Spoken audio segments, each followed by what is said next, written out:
Детскиот културен центар Карпош годинава по 8 пат ќе организира ролер трка 2019, наречена Возиме кон иднината, а ќе учествуваат училиштата од градот и околината.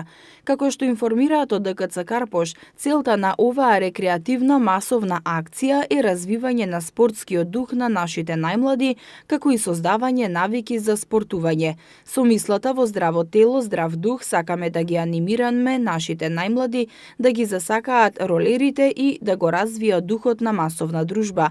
Со унапредувањето на ролер спортот, градот се збогати со уште една масовна манифестација која има тенденција да прерасне во традиционална и од година во година е се помасовна, стои во соопштението од ДКЦ Карпош. Во манифестацијата Возиме кон иднината, минатата година учествуваа околу 700 ученици, а годинава се очекува бројката да биде поголема.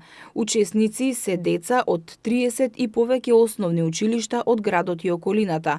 На ролеријадата ќе бидат доделени по 3 награди за најуспешните учесници во машка и женска категорија. Манифестацијата ќе се организира на 17 април со почеток во 12 часот. Стартната позиција ќе биде на булевар Илинден од пред фонтаната на Градски парк и се движи до клучката на булевар Илинден со улица Никола Тесла, односно пред јавното предпријатие Паркови и зеленило и назад до целта.